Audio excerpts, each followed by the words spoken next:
Each year, Pulitzer Prize-winning photographs are honored for their intensity, societal insight, and raw emotion.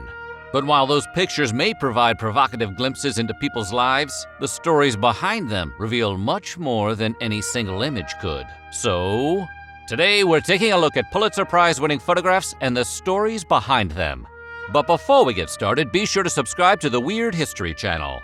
After that, leave a comment and let us know what other famous images you would like to hear about. Okay, time to look at these photos.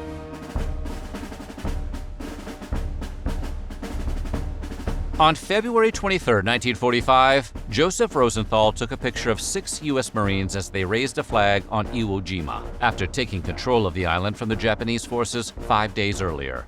The 6 Marines in Rosenthal's photo are Michael Strank, Harold Keller, Harlan Block, Franklin Sousley, Harold Schultz, and Ira Hayes. Sadly, Strank, Block, and Sousley later perished in action. According to Rosenthal, over the brow of the topmost ridge, we could spy men working with the flagpole they had so laboriously brought up about quarters of an hour ahead of us. The flag was tied to an iron pipe as the Marines struggled to place it atop Mount Suribachi. As Rosenthal waited for them to swing the flagpole into position, he moved back to the edge of the volcano's rim in order to capture all he could with the angle covered by his lens. After he took his photos, Rosenthal sent his picture to the Associated Press. Under normal circumstances, Rosenthal's picture would not have been eligible for a Pulitzer until the following year. But the AP's photo editor, F.A. Resch, sent the photo to a Pulitzer Prize board member, explaining he felt the material was so outstanding that it merited consideration accordingly.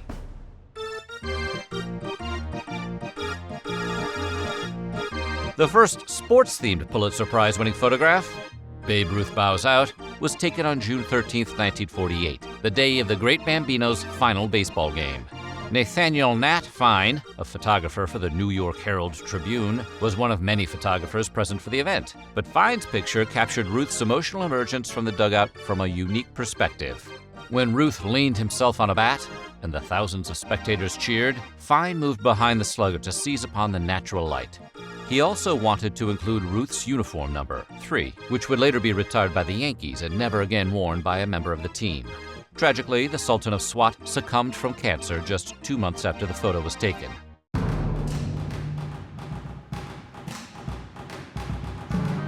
Taken December 4, 1950, Associated Press photographer Max Desfor's flight of refugees across wrecked bridge in Korea was just one of the numerous images he captured while covering the Korean War.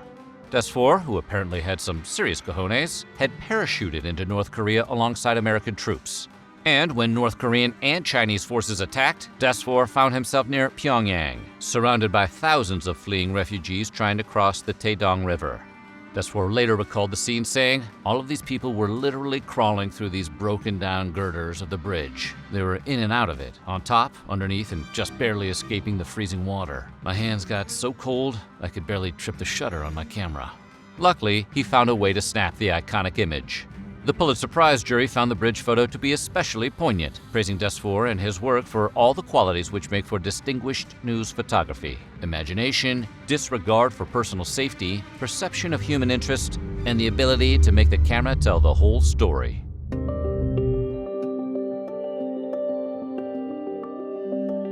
In May of 1953, Virginia Shaw was on a fishing trip with her family when she witnessed an accident on the Pitt River Bridge over Shasta Lake in California that sent the cab of a semi-truck over the edge. Like in a scene out of a movie, driver Paul Overby and his companion, Hank Baum, were lifted to safety by motorists, including Shaw's husband, Walter, only moments before the cab burst into flames and fell into the water below. Using a Kodak Brownie camera that contained expired film with a mere 2 exposures remaining, Shaw snapped a picture of the scene. She submitted the photo to the Sacramento Bee and received $10 in its weekly photo contest.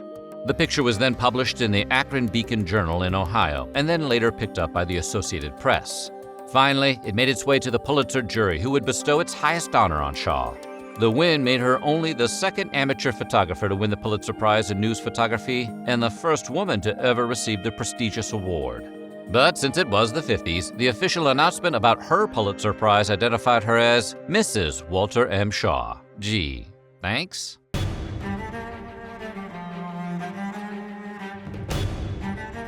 Described as poignant and profoundly moving by the Pulitzer Prize Board in 1955, Tragedy by the Sea actually captures the emotions of two parents as they realize their child is gone.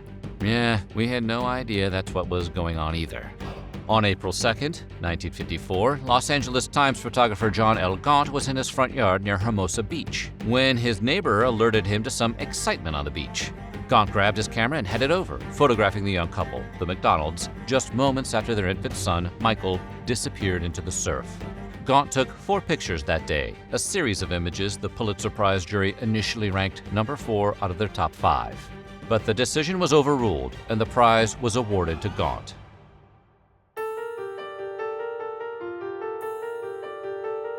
When the Swedish-American line's Stockholm struck the Italian sea liner Andrea Doria off the coast of Nantucket Island in July 1956, it was a shock to both ships, and not just a physical one. Their radar screens had indicated they would pass each other safely in the fog. But instead, the hull of the Andrea Doria received a 40-foot gash from the Stockholm, prompting the crew and passengers to abandon ship. The Andrea Doria fell so far to one side, half of the lifeboats were submerged and became inaccessible amid the panic. The collision would ultimately cost the lives of 51 people. The next day, Harry Trask, photographer for the Boston Traveler, climbed aboard a small airplane to catch a glimpse of the sinking ship. Trask struggled with air sickness, but still asked the pilot to make several passes. He would later recall, "As we circled, I could see the ship gradually sinking below the surface. Debris and empty lifeboats were scattered everywhere. In 9 minutes, it was all over." Trask submitted 16 pictures from his time in the air, with the now famous sinking of the Andrea Doria ultimately selected as the Outstanding Single Picture.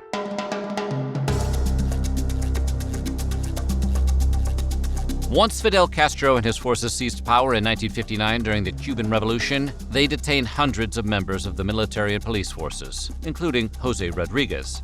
Rodriguez was a corporal in the army of Cuban dictator Fulgencio Batista, and after appearing before a tribunal that deliberated for just 1 minute, Rodriguez was sentenced to execution by firing squad. A priest then gave him his last rites. Due to a stay of execution, however, Rodriguez would not be slain until the next day. When it was finally carried out, Rodriguez's sentence was witnessed by Andrew Lopez, a photographer for United Press International. One of 4 pictures submitted by Andrew Lopez, Last Rites of Jose Rodriguez, depicts a priest administering the condemned man's last rites.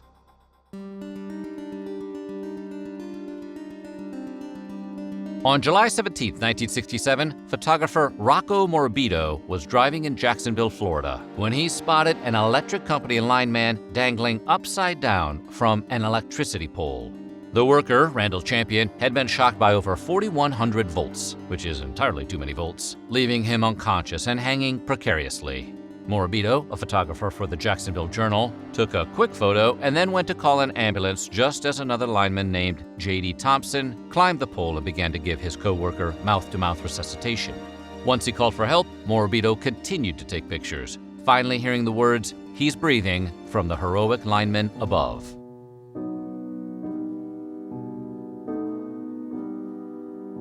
After the assassination of Martin Luther King Jr. in April of 1968, 2 funerals were held in Atlanta, Georgia. One of those was a private service at Ebenezer Baptist Church, where photographer Moneta Sleet Jr. took a series of photos for Ebony magazine. The picture that would receive the Pulitzer Prize for feature photography in 1969 captured King's widow, Coretta Scott King, in a quiet moment of grief, holding her young daughter, Bernice, in her lap. According to the Pulitzer Prize jury, Sleet's picture showed the strength of the woman, the comforting of the child, and her dignity in the face of deep personal grief. Sleet's award was unique because the Pulitzer Prize Board would not officially open up journalism awards for magazine content until 2016. So how did Sleet win? According to the Pulitzer jury, although the picture was taken by a magazine photographer, Sleet was acting as part of a press pool, and his picture was widely distributed and printed in many American newspapers. In other words, it was a really good picture.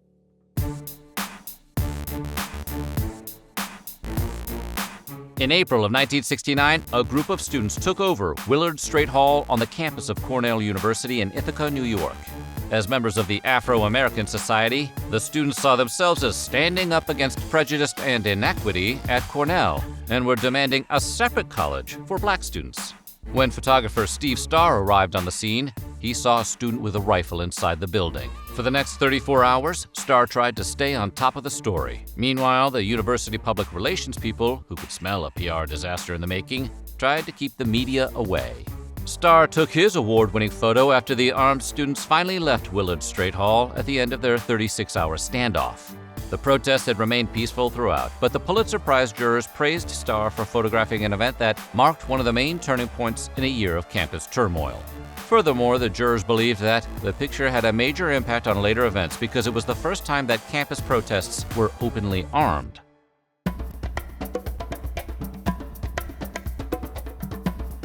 When photographer J. Ross Bauman covered the Rhodesian Bush War in 1977 for the Associated Press, he took a series of controversial images that would earn him a Pulitzer Prize for feature photography the following year.